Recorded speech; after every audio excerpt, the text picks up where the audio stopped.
The Ottoman Empire rose fast. Disciplined soldiers, siege guns, and an administration that could turn conquest into order.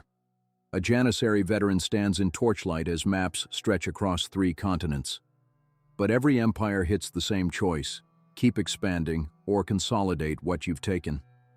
In 1683, Kara Mustafa Pasha commits to the siege of Vienna, overreach under a ticking clock, trenches, mines, rain, and supply lines fraying.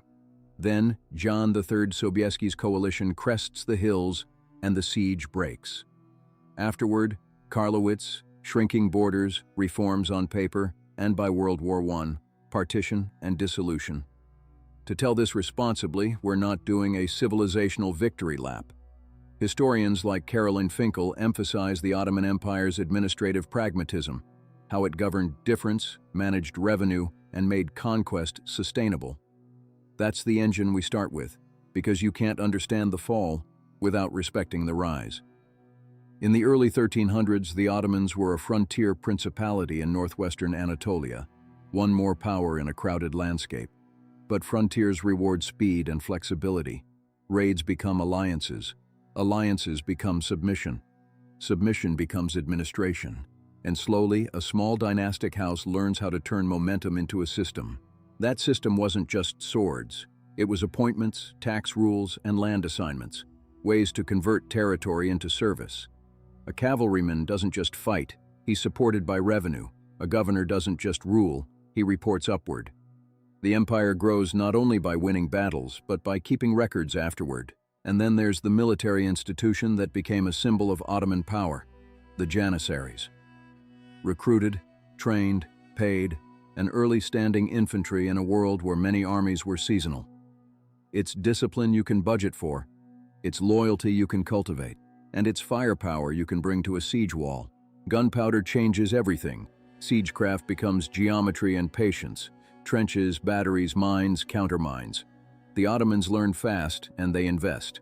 When the empire takes Constantinople in 1453, it's not just a dramatic conquest, it's a statement that their artillery and organization can crack the old world's strongest walls. But conquest only lasts if governance follows.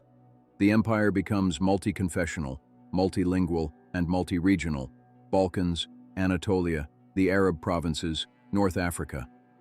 The trick is not uniformity, it's layered control. Local elites incorporated, taxes standardized, law administered with pragmatic flexibility. A composite empire, held together by routines.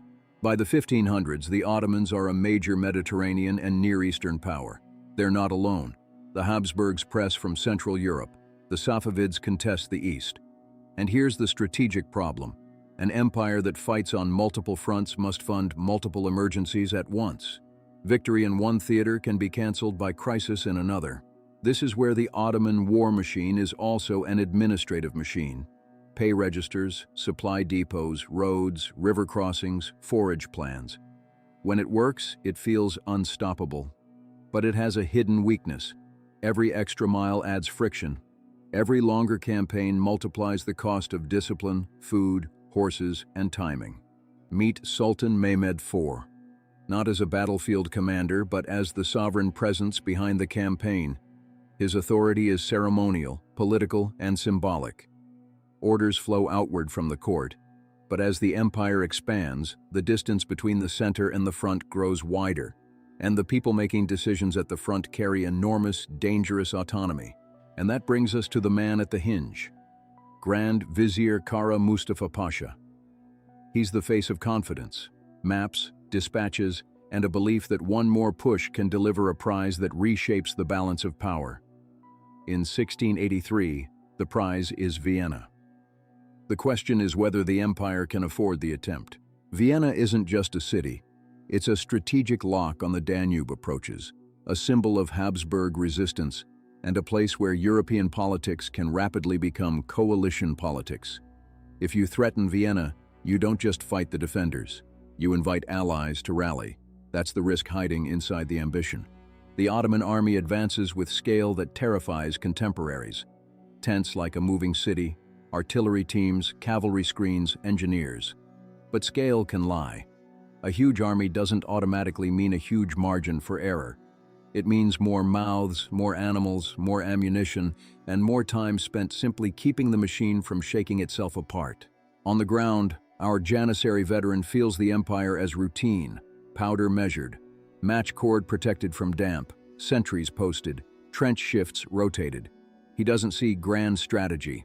He sees the wall ahead, the ditch below it, and the quiet fear that the next mine blast might come from either side. Sieges are wars of time.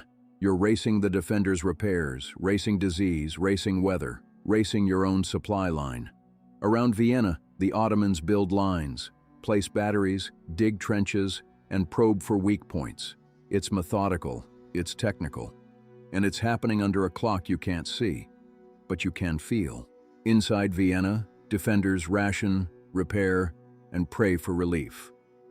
Outside, Kara Mustafa's camp is a universe of decisions: where to focus artillery, when to storm, how to prevent sorties, how to manage rival commanders. The siege becomes not only engineering, but politics. And politics is where empires quietly bleed. Here's the decision tag of this episode: overreach versus consolidation. Do you tighten control, secure approaches, and prepare for a relief army?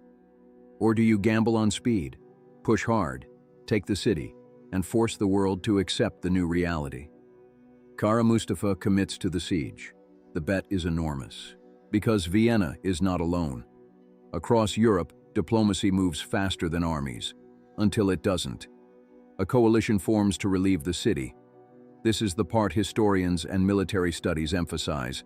Coalitions decide outcomes.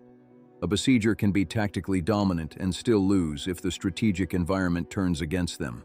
Now enter Jan III Sobieski, the Polish king, older, weathered, and very aware that timing is everything. He's not just a hero figure, he's a symbol of coordination. He surveys terrain, weighs risk, and moves with allies. In this story, he embodies the fact that empires don't fight nations, they fight networks. Back in the Ottoman trenches, the Janissary veteran hears rumors first. Distant drums, scouts returning late, officers suddenly tense. The siege lines that felt like control now feel like a trap. Because when you commit to a siege, you anchor yourself. You choose a fixed point, and your enemy gets to choose the moment to strike. Kara Mustafa faces the classic siege nightmare: keep pressure on the city or pivot to face relief. Consolidation would mean securing ground, fortifying against attack, maybe even lifting parts of the siege to avoid disaster. Overreach says, one last push, one decisive breach, and relief becomes irrelevant. The clock keeps ticking. The siege becomes a tunnel war, mining and countermining, digging beneath walls, listening for the enemy's picks, flooding shafts, setting charges. It's claustrophobic, technical, and terrifying. Not a glorious cavalry charge, just men in darkness, betting their lives on calculations and the strength of timber supports. And above ground, the weather and logistics keep collecting their tax. Food spoils, horses weaken, powder must stay dry. Discipline costs more the longer you ask for it. The empire's strength, its ability to sustain long campaigns, now becomes the very thing being tested to the limit. Vienna is a geometry problem, with hunger as the answer key. Then, the relief army arrives. Sobieski and allied imperial forces appear on the heights, and suddenly the siege is no longer a one-direction war. It's a two-front emergency, the city in front, the coalition on the flank.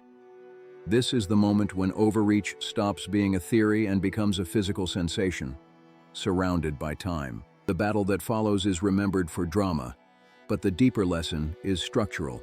The Ottoman host is large and dangerous, but coordination under pressure is fragile. Different contingents, different priorities, and the friction of a long campaign collide. Sobieski's coalition has its own risks, but it has a single urgent goal: break the siege now. From our Janissary veterans' view, defeat doesn't arrive as a headline. It arrives as a crack in the line, a unit falling back too fast, a gun abandoned because the horses can't pull it. A commander's voice drowned by cannon. The siege works. Ladders, gabions, trenches suddenly become obstacles in a retreat. Vienna holds. The Ottoman army withdraws. And here's why historians treat this as a hinge, not because one defeat ends an empire, but because it triggers a cascade. The loss emboldens enemies, encourages alliances, and exposes the costs of campaigning at the edge of logistical control. A single overreach becomes a long strategic winter. Back at the imperial center, the distance between court and battlefield becomes a political problem. Someone must be blamed. Authority must be reasserted. The Ottoman system is sophisticated, but it's also personal, factional, and sensitive to shock. When military prestige cracks, internal bargaining intensifies. Fragility isn't the opposite of power. It can be hidden inside it. The aftermath is the War of the Holy League, a wider conflict where the Ottomans face sustained pressure.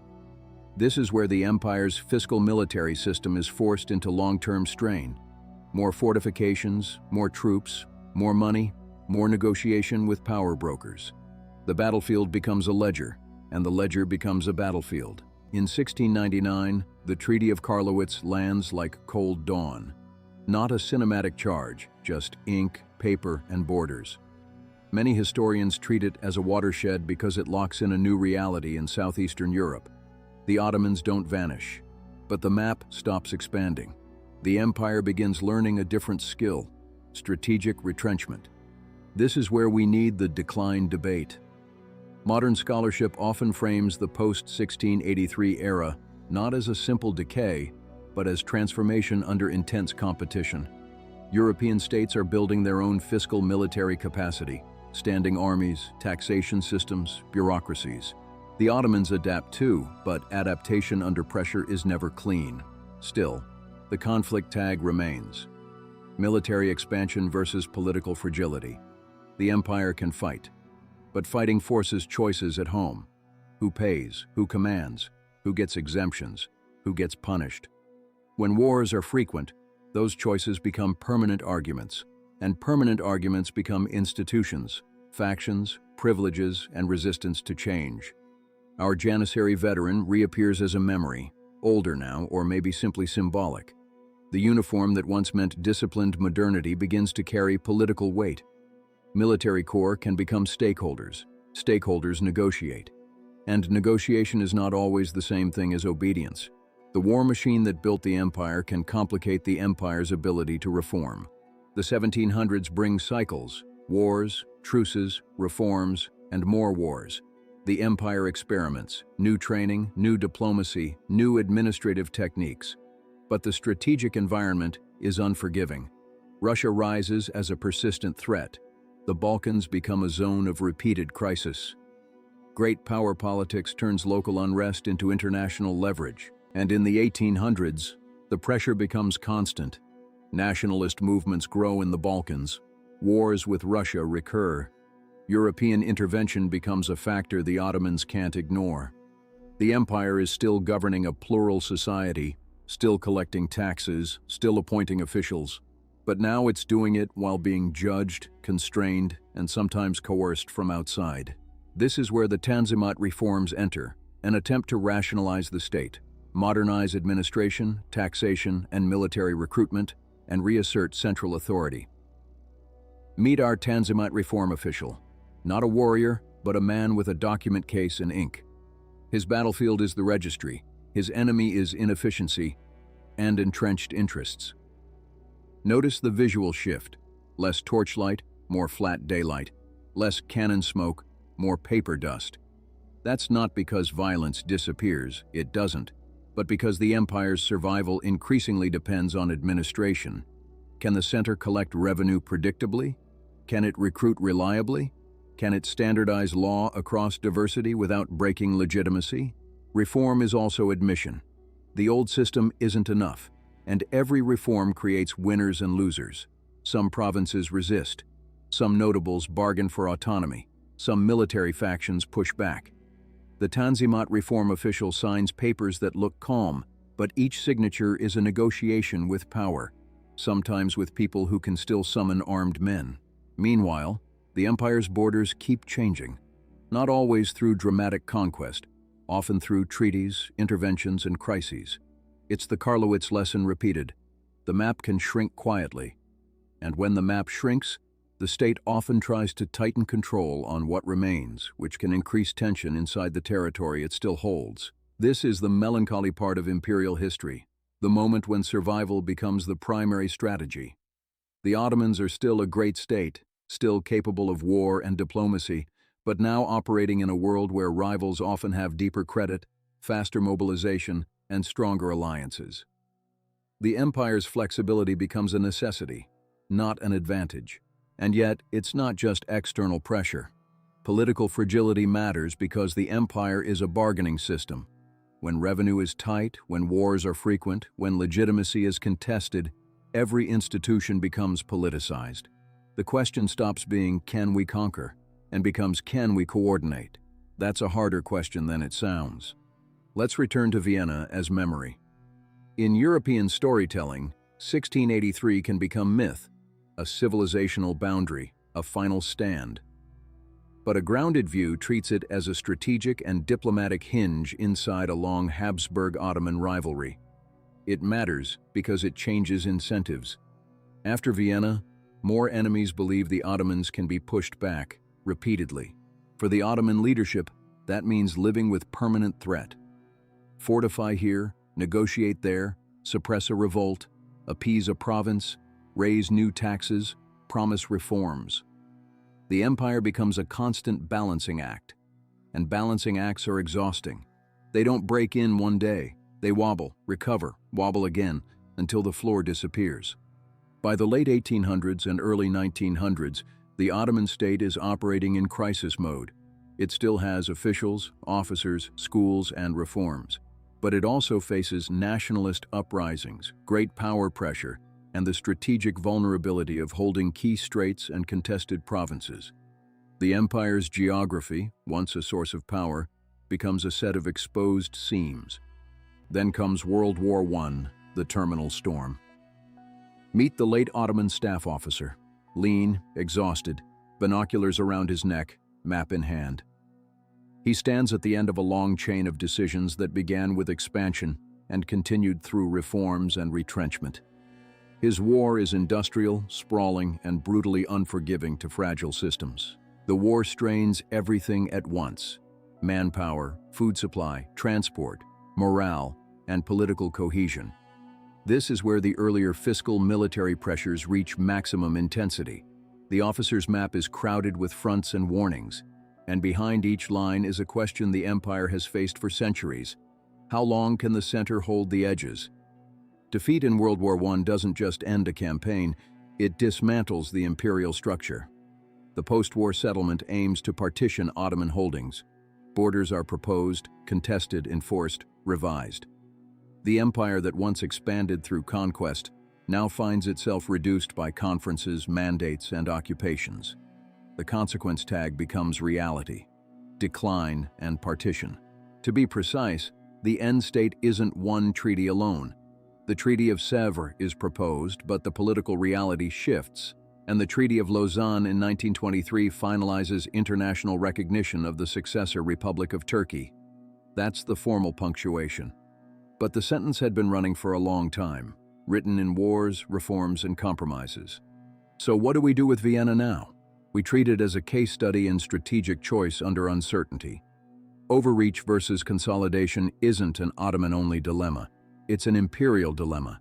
Vienna is simply where the costs became visible all at once: distance, coalition response, and the danger of anchoring your army to a single, stubborn objective. And it's also a lesson in coalition dynamics.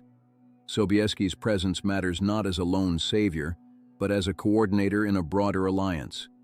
The relief of Vienna shows how a coalition can turn a siege into a trap for the besieger. In military history, coordination can be a weapon as sharp as any blade. Meanwhile, Kara Mustafa's image becomes one of those haunting imperial portraits, a man framed by symmetry trying to impose order on chaos. It's tempting to reduce everything to personal failure, but a more accurate view is harsher. Even brilliant leaders are limited by logistics, politics, and the speed at which enemies can unite when threatened. And the Janissary veteran, our ground-level witness, reminds us what empires ask of ordinary people: long nights in trenches, mud, hunger, and fear. Then a retreat that feels like the world turning upside down. When we say strategic hinge, we're also talking about thousands of lives suddenly forced into a new direction by a decision made in a tent. After 1683, the empire doesn't simply stop. It continues, adapts, reforms, negotiates, and sometimes wins. But the rhythm changes. The forward momentum of conquest becomes interrupted, then reversed, then replaced by containment. And containment is psychologically different. It forces a state to justify itself not through expansion, but through stability. Harder to sell, harder to sustain. This is also why decline is such a tricky word. It can hide complexity. The Ottomans remained sophisticated administrators of a diverse society, and reform efforts like the Tanzimat were real and consequential. But the strategic environment grew less forgiving, and internal bargaining grew more intense. Transformation can still end in dissolution, without being simple decay. If we zoom out, the Ottoman Empire's cultural significance is enormous. Centuries of plural governance, layered legal practices, and imperial identity across continents. That legacy isn't erased by military reversals. But reversals change what's possible. They change how communities relate to the center, how the center enforces authority, and how outsiders intervene in internal questions. And here's the cold clarity of dawn. The most dramatic part of collapse isn't always the last battle. It's the slow administrative unraveling afterward. The debt, the emergency taxes, the contested appointments, the provinces that drift, the reforms that arrive late, and the wars that keep returning before recovery is complete. Empires can die of paperwork as much as cannon. So when we say a dynasty built on conquest faces internal collapse, we're not claiming conquest was evil or collapse was fate. We're describing a structural tension. Conquest rewards boldness. Governance rewards patience. When an empire must keep expanding to maintain prestige and bargaining power, it risks overreach. When it stops expanding, it must reinvent legitimacy. Vienna, 1683, is where that tension becomes visible in one place. A siege of geometry and time. A decision made under prestige pressure. A coalition that arrives just fast enough. A retreat that turns confidence into uncertainty. And then, years later, treaties like Karlowitz that quietly confirm the shift. The page turns, even if nobody wants it to. From there, the story becomes long and layered. Reforms that try to keep pace, crises that arrive faster than solutions, and a world system increasingly dominated by great power competition. By the time our WWI officer folds his map, he's not just ending a war. He's watching the final act of an imperial structure that has been negotiating with its own limits for generations. And the legacy? It's in borders, institutions, and memories. Some proud, some painful, many contested. The Ottoman Empire's dissolution reshaped the Eastern Mediterranean and Middle East, and the aftershocks still inform modern politics and identity. But as history, the lesson is sharp. Strategic choices outlive the people who make them.